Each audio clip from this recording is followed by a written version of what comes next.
Hello and welcome to marketing91.com. In this video, we are going to cover the topic on product mix. Let's start with the introduction. The overall number of product lines that are offered to its customer by a company is called product mix. Product mix is also known as product assortment. Length, width, depth and consistency are the four major dimensions of product mix. Now let's look at each one of them briefly, starting with product width, which is the number of product lines.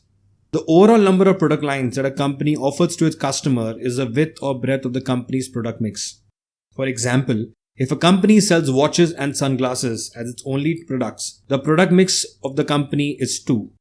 Startup and small-scale businesses generally have a narrow product mix. Building market share by starting with a basic range of products is more practical business approach. The company may later expand into other industries on the basis of company's technology and build the width of its product mix. Next is the length, which is the total products. The length of a product mix is the overall number of articles or products in the company's product mix. Example, if a watch and sunglass company sells only aviators and wayfarers in its sunglasses line and only analog and digital watches in its watch line, the product mix length of the company would be 4. Moving on, depth, that is the product variation. The overall number of variations for each product in a product mix is known as depth. Size, color, flavor and other major features of a product may be the variations mentioned. For example, if a sunglasses company sells medium and large sunglasses, that is a size, and in 3 shades each color, the depth of the product mix would be 6, that is 2 into 3. And finally, consistency. Consistency pertains to the similarity in the terms of use, production and distribution of the product mix. The consistency of a company's product mix may greatly vary in terms of use, but might be very consistent in terms of distribution. Example, Durex and Dettol are sold both in retail stores by a company called Reckitt Benckiser, but the uses of both the products vary vastly. Since the consistency of the product with respect to production vary, the product mix of a company is not consistent. Now let's look at an example of Apple's product mix. Apple's product mix involves several product lines. As you can see, smartphone, laptop, desktop, smartwatch, wireless hands-free, tablet, TV, speaker, accessories and services. Now these are different product lines under Apple. And each product line has several products. For instance, the smartphone product line has several models under it, thus called the product line depth. Now moving on to the next concept of line stretching. A certain part of a company's total product range is covered by its various product line.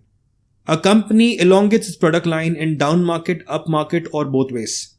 And in such cases, where the product line length exceeds its original range, line stretching occurs. Let's start with the first one, down market stretching.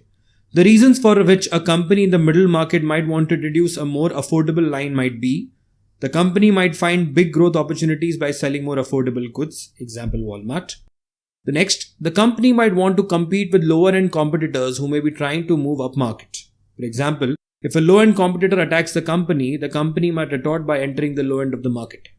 Next, the company might notice a lack of growth or a decline in the middle market.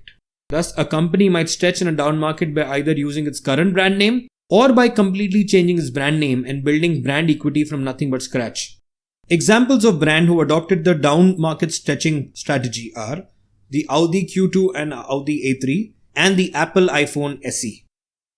Next up is the upmarket stretching. Companies in the middle market may find growth opportunities by entering the high end of the market. Some companies may completely change its brand name in order for consumers to allow them to stretch upwards.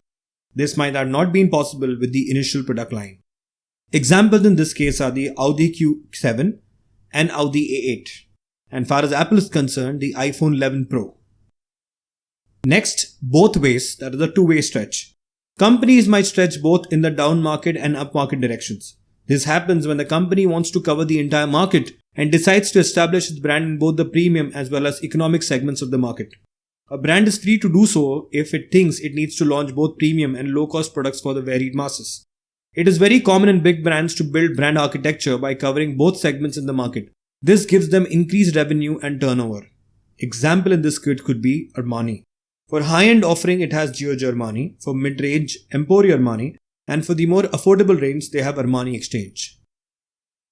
Moving on to the next concept of line modernization. Line modernization is a strategy used to relaunch existing items in a product line after adjusting and modifying them to match modern needs and taste. Modernization is constant in the fleetingly growing product market. To make the customer move ahead and buy higher valued items, companies plan improvement to its existing products.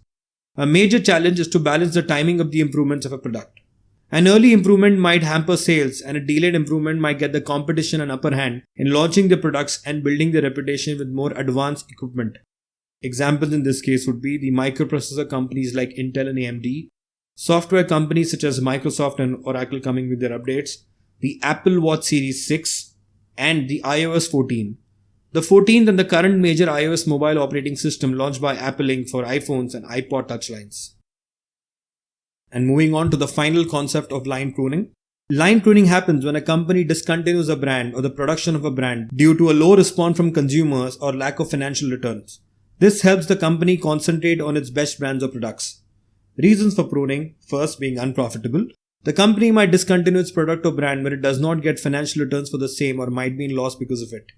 Next, sometimes they even drain your resources. Although the product is profitable, it might be hampering the company's ability to sell other items and make more money. For example, if more money can be made by selling another product, the company might discontinue making the less profitable one. And finally, redundant. If a company reaches a point where it sells two similar products where the sales are the same, the company might drop one of the products. The example in this case would be Windows Vista. In 2017, Microsoft discontinued its 10-year-old and often run-down operating system Windows Vista. And this was a statement.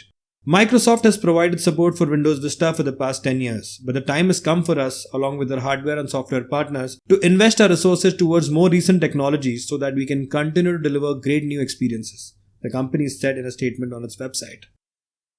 So that's it, folks. This brings an end to the topic on product mix. These are some of the sources and links referred to for the content in the video. If you've liked the video, do subscribe to our channel. If you want to view these videos in an organized manner, you can visit freecourses.net, where all our videos are arranged in the form of courses.